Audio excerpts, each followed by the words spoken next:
Political science and public administration की smart study के लिए सब्सक्राइब करिए मेरा channel political science by doctor Shipra Verma and hit the bell icon for latest update of my videos. Hello dear friends, मैं doctor Shipra Verma स्वागत करती हूँ आपका अपने channel political science by doctor Shipra Verma में। डियर फ्रेंड्स, मेरे डैडी अब इस दुनिया में नहीं रहे, लेकिन उनका हमेशा से ये कहना था कि आप में अगर क्षमता है तो आप हमेशा दूसरों की मदद करते रहिएगा। आप ऐसे लोगों का साथ कभी मत छोड़िएगा जिन्हें आपकी सख्त ज़रूरत है, जिन्हें आपकी आवश्यकता है। अब डैडी तो नहीं रहे, लेकिन उनके द्वारा जो बातें कही गई थी वो हमेशा मेरे साथ रहेंगी। मेरे डैडी की यादें हमेशा मेरे साथ रहेंगी और उन्होंने मुझे जो भी जीवन में शिक्षा दी उस पे मैं आगे बढ़ूंगी और उनके कथनानुसार सारे कार्यों को करूंगी। जैसा कि मैं पहले से ही आपका अध्ययन करवा रही हूँ पब्लिक एडमिनिस्ट्रेशन का, जिन्होंने ऑप्शनल सब्जेक्ट के रूप में इसको चूज़ किया है, और ये सिर्फ यूपीपीएससी के मेंस एग्ज़ाम देने वालों के लिए ही इम्पॉर्टेंट वीडियो नहीं है, वरन ये नेट एग्ज़ाम और डीएसएसबी पीजीटी एग्ज़ाम के लिए भी मोस्ट इम्पॉर्टेंट वीडियो है। क्योंकि सिर्फ क्वेश्चन आंसर सीरीज़ देखने से ही आपका कॉन्सेप्ट क्लियर नहीं होगा जब तक कि आप टॉपिक पे फोकस नहीं करेंगे और उसके सारे बेसिक से परिचित नहीं होंगे। तो इसी क्रम में आज का जो टॉपिक है वो है केंद्रीकरण बनाम विकेंद्रीकरण। इसके पहले भी पब्लिक एडमिनिस्ट्रेशन के बहुत सारे वीडियो लेक्चर मैंने बना रखे हैं और इसकी एक अलग से प्लेलिस्ट क्रिएट की है मैंने अपने चैनल पर। पब्लिक एडमिनिस्ट्रेशन नाम से आप सर्च करेंगे तो आपको प्लेलिस्ट दिख जाएगी और उस प्लेलिस्ट पे जाके आप पब्लिक एडमिनिस्ट्रेशन सब्जेक्ट से रिलेटेड सारे टॉपिक्स को देख सकते हैं जिनका मैंने अभी तक वीडियो लेक्चर बनाया है। आज का टॉपिक है, जैसा कि वीडियो के थंबनेल को देखकर ही आप जान गए होंगे, आज का टॉपिक है केंद्रीकरण बनाम विकेंद्रीकरण, सेंट्रलाइजेशन वर्सेस डिसेंट्रलाइजेशन। तो आज हम इसी टॉपिक पे फोकस करेंगे और इस टॉपिक से रिलेटेड सारे फैक्ट्स को हम जानेंगे, समझेंगे इस वीडियो लेक्चर के माध्यम से। तो चलिए शुरू करते हैं आज का वीडियो लेक्चर, केंद्रीकरण बनाम विकेंद्रीकरण, centralisation versus decentralisation. Dear friends, वर्तमान काल में सरकारों को एक विकट समस्या का सामना करना पड़ रहा है कि वह केंद्रीकरण करें अथवा विकेंद्रीकरण। आर्थिक नियोजन, प्रतिरक्षा एवं राष्ट्रीय एकीकरण के लिए केंद्रीकरण अत्यंत आवश्यक है, जबकि लोकतांत्रिक शासन पद्धति का यह तकाजा है कि स्थानीय स्वायत्तता को बढ़ावा दिया जाए, निर्णय प्रक्रिया में अधिक से अधिक लोगों को भागीदार बनाया जाए, यानी लोकतंत्र की जड़ों तक पहुंचने के लिए विकेंद्रीकरण अत्यंत आवश्यक है। चार्ल्स वर्थ के शब्दों में, संगठन की अनेक महत्वपूर्ण समस्याओं में से एक यह है कि निश्चितता स्थापित करने की स्वाभाविक इच्छा। एक ओर तो प्रशासक की पूर्ण नियंत्रण, एक रूपता एवं निश्चितता स्थापित करने की स्वाभाविक इच्छा, और दूसरी ओर जनता की यह मांग कि सरकारी प्रशासन स्थानीय जनभावना के अनुकूल हो। इनके मध्य सामंजस्य कैसे स्थापित किया जाए, तो आज हम इसी पे फोकस करेंगे कि केंद्रीकरण और विकेंद्रीकरण से क्या तात्पर्य है। इस क्रम में हम सबसे पहले जानेंगे कि केंद्रीकरण और विकेंद्रीकरण से क्या तात्पर्य है। तो डियर फ्रेंड्स, केंद्रीकरण और विकेंद्रीकरण का सार निर्णय की शक्ति के वितरण में निहित है। किसी भी संगठन में निर्णय के केंद्र जितने कम होते हैं वह संगठन उतना ही अधिक केंद्रित माना जाता है। इसके विपरीत निर्णय के जितने अधिक केंद्र किसी संगठन में होते हैं वह उतना अधिक विकेंद्रित माना जाता है। कहने का तात्पर्य यह है कि जो अथॉरिटी होती है, जो ऑर्गेनाइजेशन होता है, उसमें जो अथॉरिटी के सोर्स हैं, उन जो सत्ता प्रदान करने का जो भी सोर्स होता है, मेन पावर, अगर जितने कम लोगों के पास होता है वह संगठन उतना ही अधिक केंद्रीकृत होता है। लेकिन अगर जो अथॉरिटी प्रदान करने का जो सोर्स होता है, जो पावर जिसके पास जितने अधिक व्यक्तियों के पास किसी ऑर्गेनाइजेशन में होता है, वो संगठन उतना ही अधिक विकेंद्रीकृत माना जाता है।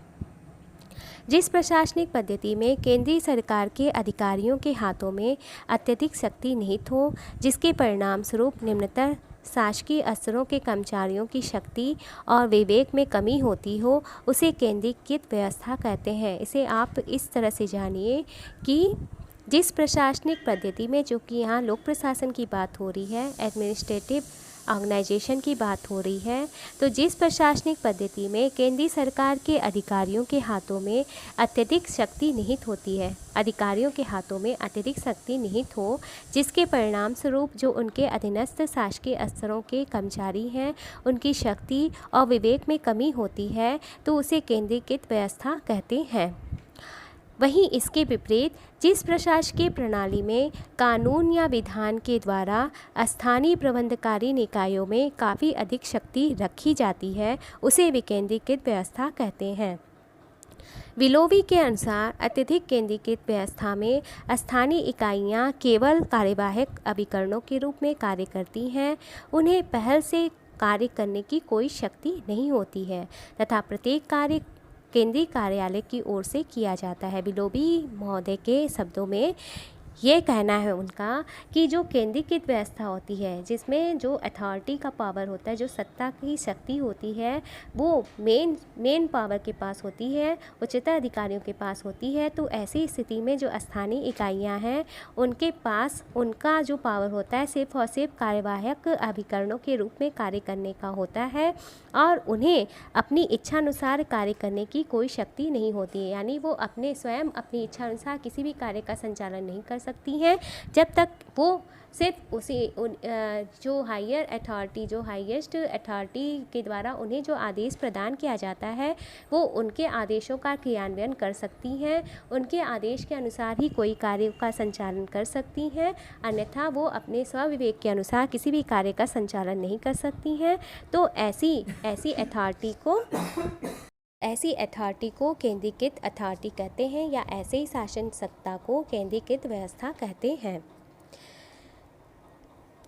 कन्या विद्वान एल.डी. वाइट के अनुसार सरकार की निम्नतम से उच्चतम की ओर और प्रशासनिक सत्ता के स्थानांतरण की प्रक्रिया को केंद्रीकरण कहा जाता है और इसकी विपरीत प्रक्रिया को विकेंद्रीकरण। केंद्रीकृत व्यवस्था का श्रेष्ठ उदाहरण फ्रांस की प्रणाली है। वहाँ समूचे देश को 90 डिपार्टमेंटों में विभाजित कर दिया गया है। इन डिपार्टमेंटों के सर्वोच्च अधिकारी को प्रीफेक्ट कहते हैं। क्या कहते हैं? जो फ्रांस में जो समूची प्रणाली है, उसे 90 डिपार्टमेंटों में विभक्त कर दिया गया है और इन डिपार्टमेंटों के सर्वोच्च अधिकारी को प्रीफेक्ट कहा जाता है। ये क्वेश्चन पूछा जाता है पब्लिक एडमिनिस्ट्रेशन में, तो नेट का एग्ज़ाम देने वाले या पीजीटी का एग्ज़ाम देने वाले लोग इस फैक्ट को नोट डाउन कर लें।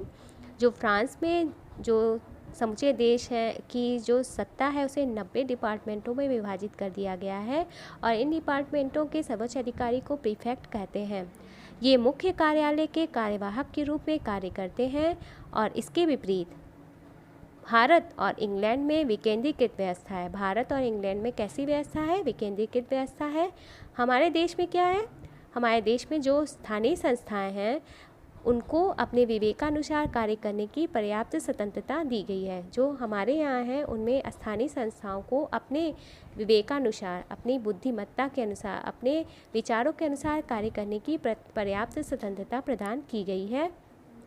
विभिन्न राज्यों में, यानी जो भारतीय संघ के घटक राज्य हैं, उनमें पंचायती राज की जो स्थापना की गई है, वो विकेंद्रीकरण की प्रवृत्ति का ही प्रतीक है। यानी जो हमारे यहाँ जो पंचायती राज व्यवस्था की स्थापना की गई है, वो किसका उदाहरण है? वो विकेंद्रीकृत शासन सत्ता का या विकेंद्रीकरण की प्रवृत्ति का एकमात्र उदाहरण है या प्रतीक है, पंचायती राज व्यवस्था। फ्रेंड्स, आप लोग से एक रिक्वेस्ट है कि आप लोग को अगर ये वीडियो पसंद आ रहा है तो प्लीज़ इसे अधिक से अधिक शेयर करिए, ताकि जो मेरा वीडियो बनाने का मोटिव है वो सफल हो सके और आप लोग के माध्यम से ही वीडियो अधिक से अधिक नीडफुल स्टूडेंट्स तक पहुंच सकता है और वो भी इन वीडियो लेक्चर्स का फ़ायदा उठा सकते हैं, क्योंकि मैं इन वीडियो लेक्चर्स के द्वारा टॉपिक वाइज कॉन्सेप्ट क्लियर कर रही हूँ पब्लिक एडमिनिस्ट्रेशन सब्जेक्ट का। तो इन वीडियो को अधिक से अधिक शेयर करिए। आगे हम अध्ययन करेंगे केंद्रीकरण और विकेंद्रीकरण के तत्वों के बारे में। तो जेम्स डब्ल्यू फेसलर के अनुसार ऐसे 4 तत्व अथवा कारक हैं जो किसी अभिकरण के केंद्रीकरण और विकेंद्रीकरण की ओर रुझान को तय करते हैं। ये तत्व क्रमशः इस प्रकार से हैं। इसमें जो पहला तत्व है वह है उत्तरदायित्व के तत्व यानी फैक्टर्स ऑफ रिस्पॉन्सिबिलिटी। दूसरा तत्व है प्रशासकीय तत्व यानी एडमिनिस्ट्रेटिव फैक्टर। तीसरा है कार्यात्मक तत्व यानी फंक्शनल फैक्टर और चौथा है बाह्य तत्व एक्सटर्नल फैक्टर। अब हम एक एक करके इन चारों तत्वों के बारे में एक सूक्ष्म अध्ययन करेंगे कि ये तत्व क्या हैं और ये तत्व क्या कहते हैं। तो जो उत्तरदायित्व का तत्व है उसके बारे में सबसे पहले हम प्रकाश डालेंगे। किसी विभाग के काम में यदि कोई त्रुटि हो गई हो तो कौन उत्तरदायी होगा। ये जो उत्तरदायित्व का तत्व है वो ये निर्धारित करता है कि अगर किसी विभाग के किसी भी कार्य में कोई त्रुटि हो गई हो, कोई गलती हो गई हो, तो इसकी रिस्पॉन्सिबिलिटी कौन लेगा। ये जो फैक्टर है वो यही तय करता है। यदि अंत में दोष विभाग के अध्यक्ष का ही माना जाता है तो प्रधान कार्यालय के लोग अपने नियंत्रण के अधिकार में कमी नहीं होने देते, क्योंकि अगर किसी विभाग के किसी कार्य में कोई दोष या त्रुटि उत्पन्न हो जाती है तो यह दोष विभाग के अध्यक्ष का ही माना जाता है। तो ऐसी स्थिति में प्रधान कार्यालय के अन्य लोग अपने नियंत्रण के अधिकार में कोई कमी नहीं होने देते हैं। इसका कारण क्या है? इसका कारण यह है कि यदि क्षेत्रीय अधिकारी स्वेच्छाचारितापूर्वक कोई कार्य करेंगे तो उसकी जिम्मेदारी केंद्रीय कार्यालय किस प्रकार अपने ऊपर से ले सकता है। देखिए, अगर किसी भी विभाग में कोई अगर त्रुटि हो जाती है, कोई कार्य ठीक प्रकार से नहीं होता है, तो इसकी सारी रिस्पॉन्सिबिलिटी, जो त्रुटि की रिस्पॉन्सिबिलिटी, वो सीधे सीधे पहुंच जाती है प्रधान कार्यालय के प्रधान अध्यक्ष के पास या प्रधान अधिकारी के पास। और जो बाकी कर्मचारी होते हैं, उनके जो निम्न कर्मचारी होते हैं, उनके ऊपर इसका कोई असर नहीं होता है।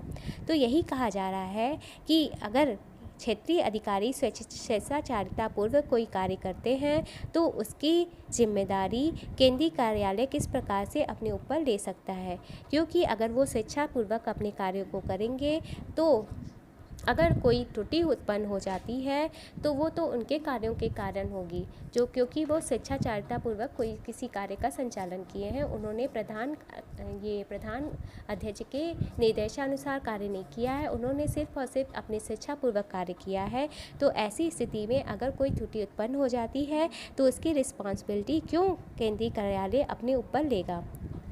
ठीक है, जो केंद्रीय कार्यालय है वो क्यों रिस्पॉन्सिबिलिटी लेगा क्षेत्रीय अधिकारियों के या क्षेत्रीय कार्यालय के अधिकारियों की स्वेच्छाचारितापूर्वक कार्य करने की, क्योंकि उन्होंने केंद्रीय कार्यालय के निर्देशानुसार तो कार्य नहीं किया, उन्होंने सिर्फ और सिर्फ अपनी इच्छानुसार स्वेच्छाचारितापूर्वक कार्य किया है। तो ऐसी स्थिति में केंद्रीय कार्यालय किस प्रकार से उनकी गलती की रिस्पॉन्सिबिलिटी अपने ऊपर ले सकता है। इसीलिए इसी को ध्यान में रखकर यह उत्तरदायित्व का ही तत्व है। इसीलिए यह उत्तरदायित्व का ही तत्व है जो निश्चय करता है कि केंद्रीकरण की ओर बढ़ा जाए और या विकेंद्रीकरण की ओर। जो उत्तरदायित्व का तत्व है वो यही निर्धारित करता है कि क्या केंद्रीकृत व्यवस्था को अपनाया जाए या विकेंद्रीकृत व्यवस्था को अपनाया जाए, यानी प्रधान कार्यालय के निर्देशानुसार कार्य किया जाए या जो क्षेत्रीय अधिकारी हैं या क्षेत्रीय कार्यालय के अधिकारी हैं वो स्वेच्छाचारितापूर्वक कार्य करें।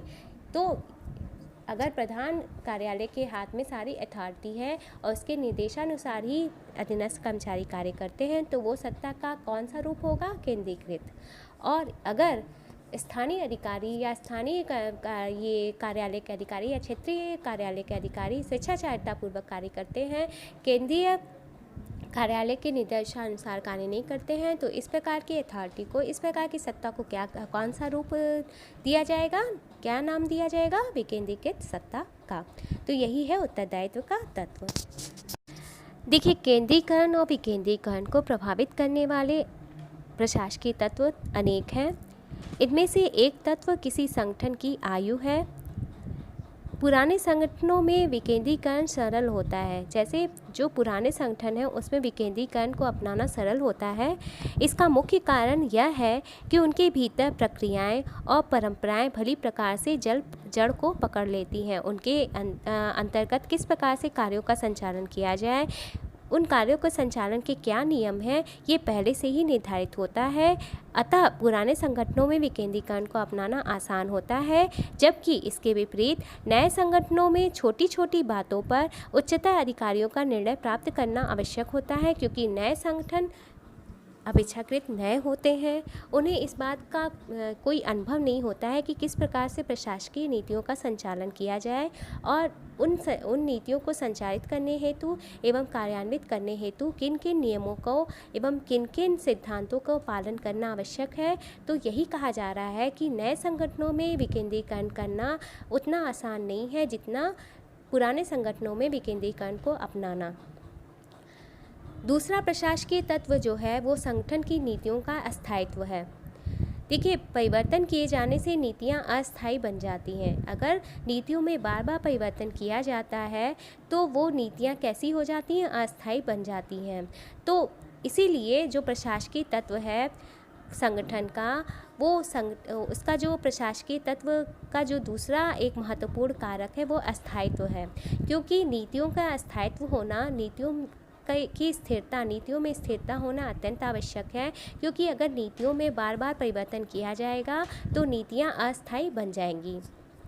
तीसरा महत्वपूर्ण तत्व जो प्रशासकीय तत्व है, जो तीसरा महत्वपूर्ण प्रशासकीय तत्व है वह है क्षेत्रीय कार्मिक की कार्यक्षमता, यानी कि उनका जो ये फील्ड पर्सनल का जो ये एबिलिटी है, कार्यक्षमता है, वो तीसरा तत्व है। जो संगठन के अंतर्गत जो क्षेत्रीय कर्मचारी हैं उनकी कार्यक्षमता तीसरा प्रशासकीय तत्व है, क्योंकि यदि वे क्षेत्रीय कार्मिक कार्यकुशल होंगे तो विकेंद्रीकरण सुगमतापूर्वक हो जाएगा, अन्यथा केंद्रीकरण ही एक में मार्ग रह जाएगा। देखिए, जो तीसरा प्रशासकीय तत्व है वो है क्षेत्रीय कर्मचारियों की कार्यक्षमता, क्योंकि वो जितने अधिक कार्यकुशल होंगे संगठन की नीतियों को कार्यान्वित करने में, संगठन के उद्देश्यों को समय से पूरा करने में, तो वहाँ पे तो अगर वे कार्यकुशल ज़्यादा होंगे, अगर वो अधिक कार्यकुशल होंगे तो ऐसी अवस्था में संगठन का विकेंद्रीकरण करना आसान हो जाएगा। लेकिन अगर वो कार्यकुशल नहीं होंगे तो ऐसी अवस्था में एकमात्र मार्ग हो रह पाएगा संगठन के पास कि वहाँ पे केंद्रीकरण की व्यवस्था को अपनाया जाए। अब केंद्रीकरण और विकेंद्रीकरण का जो तीसरा तत्व है वह है कार्यात्मक तत्व, यानी कि फंक्शनल फैक्टर्स। तो डियर फ्रेंड्स, कार्यात्मक तत्व जो होता है वो केंद्रीकरण तथा विकेंद्रीकरण की समस्या को अनेक रीतियों से प्रभावित करता है। जो कार्यात्मक तत्व होता है यानी जो फंक्शनल फैक्टर्स होते हैं वो केंद्रीकरण और विकेंद्रीकरण की समस्या को अनेक प्रकार से प्रभावित करते हैं, क्योंकि यदि किसी विभाग के कार्य बहुमुखी हों तथा उनकी प्रवृत्ति प्राविधिक हो तो यह निश्चय ही उस विभाग का विकेंद्रीकरण किया जाएगा, क्योंकि विभागाध्यक्ष के पास न तो इतना समय होगा और न ही इतना अधिक प्राविधिक फंक्शनल कौशल होगा कि वह स्वयं उन सब का प्रबंध कर सके। अतः ऐसी अवस्था में उसे प्रत्येक महत्वपूर्ण कार्य किसी न किसी विभाग या किसी न किसी शाखा को सौंपना होगा, जो मोटे तौर पर उसके निर्देशन के अंतर्गत उस विषय के बारे में स्वतंत्र रूप से उत्तरदायी होगी। ठीक है, कहने का तात्पर्य यह है कि देखिए, जो कार्यात्मक तत्व हैं वो अनेक प्रकार से किसी भी संगठन के कार्य को प्रभावित करते हैं, क्योंकि अगर संगठन के कार्य बहुमुखी होंगे, किसी विभाग के कार्य बहुमुखी होंगे, उन्हें किसी विभाग को बहुत सारे उद्देश्यों को पूरा करना होगा और उनकी जो प्रकृति होगी वो ऐसी होगी कि उन्हें एक साथ सारे कार्यों का संचालन करना है और उनके रिजल्ट को प्रधान अथॉरिटी के पास पहुँचाना है, उनके विकास की स्थिति को, उन कार्यों को, उनकी नीतियों के विकास की, उन योजनाओं के विकास की या उन योजनाओं की प्रगति की सूचना एक निर्धारित समय पर प्रधान अथॉरिटी को सौंपनी होगी। तो ऐसी अवस्था में क्या होगा, विभागाध्यक्ष के पास ऐसा कोई साधन ही नहीं होगा कि वो सेंट्रलाइजेशन को अपनाए। ऐसी अवस्था में उसे विकेंद्रीकरण की व्यवस्था को अपनाना ही पड़ेगा, क्योंकि ऐसा करके वह विभिन्न शाखाओं में, विभिन्न विभागों में, अपने उप विभागों में उन कार्यों को, उन योजनाओं को क्रियान्वित करने का उत्तरदायित्व सौंपेगा, जो मोटे तौर पर उनके निर्देशन के अंतर्गत कार्य करेंगी और स्वतंत्र रूप से उनके निर्देशन के अंतर्गत उस विषय के बारे में स्वतंत्र रूप से कोई निर्णय करने के लिए उनके पास अथॉरिटी होगी, ताकि वे निश्चित समय पर विभाग की योजनाओं को क्रियान्वित कर सके और उसके परिणाम, उसके रिज़ल्ट को ये प्रधान अथॉरिटी को, उसके रिज़ल्ट या उसकी रिपोर्ट को प्रधान अथॉरिटी के पास सौंप सके। देखिए, इसका उदाहरण है जैसे प्रतिरक्षा विभाग या यातायात आदि। जैसे इन दोनों मामलों या प्रतिरक्षा विभाग को देख लीजिए या यातायात, इन दोनों ही मामलों से संबंधित कोई कार्य सौंपा गया है जिसके अंतर्गत राष्ट्रीय स्तर पर समरूपता आवश्यक हो, तो उस समरूपता की स्थापना के लिए केंद्रीकरण अनिवार्य हो जाएगा।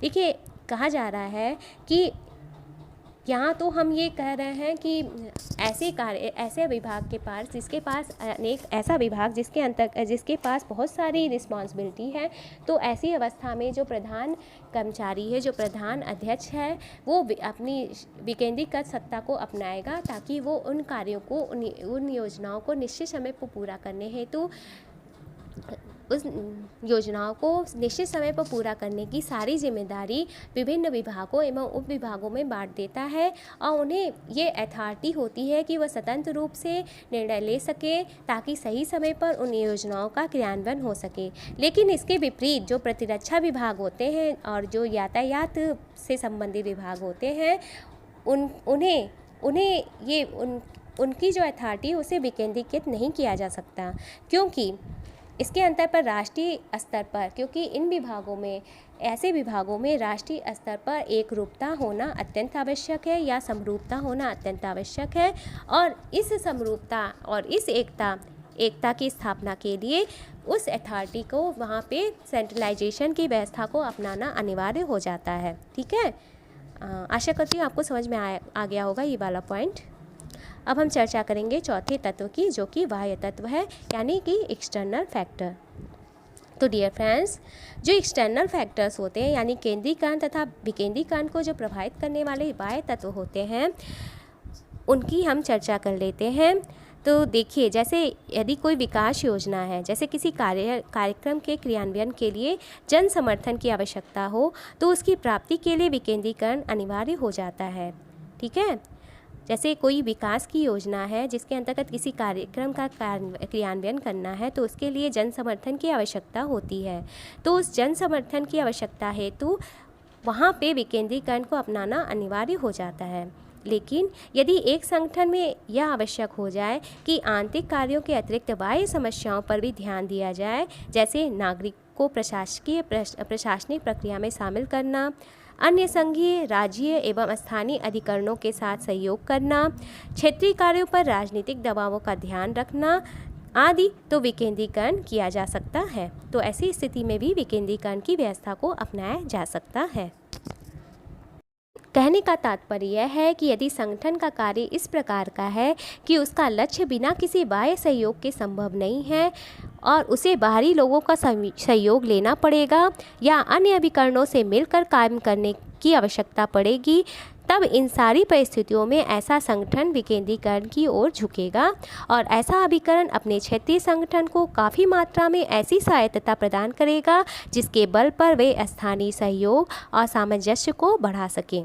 ठीक है, इसके अतिरिक्त क्षेत्रीय अधिकारियों के कार्यक्षमता, दक्षता तथा केंद्रीय कार्यालय का उनमें विश्वास भी प्रभावित करने वाले तत्व बन सकते हैं। तो बाह्य तत्व के अंतर्गत हम किस पे फोकस करते हैं कि अगर संगठन का कार्य इस प्रकार का हो कि जिसके अंतर्गत उसके लक्ष्य को प्राप्त करने के लिए हर संभव जो प्रयास किए जाएं उनमें बाह्य सहयोग की आवश्यकता पड़ती है, तो ऐसी स्थिति में वहाँ पर विकेंद्रीकरण की व्यवस्था को अपनाना अत्यंत आवश्यक हो जाएगा। अब जो नेक्स्ट वीडियो आएगा उसमें हम चर्चा करेंगे केंद्रीकरण के दोष और केंद्रीकरण के लाभ के बारे में, और विकेंद्रीकरण के दोष और विकेंद्रीकरण के लाभ के बारे में। अगर मैं इसी वीडियो में इसका वर्णन करूँगी तो ये वीडियो काफ़ी लेंथी हो जाएगा, तो नेक्स्ट वीडियो जो आएगा उसमें इन दोनों पॉइंट्स पे फोकस किया जाएगा और इस पे प्रकाश डाला जाएगा कि इनसे क्या फ़ायदे हैं और क्या नुकसान हैं।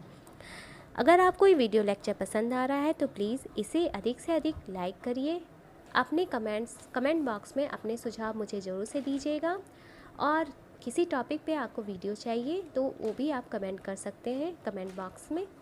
इस वीडियो को ज़्यादा से ज़्यादा शेयर करिए ताकि आपकी तरह अन्य नीडफुल स्टूडेंट्स तक मेरी वीडियो लेक्चर पहुंच सके।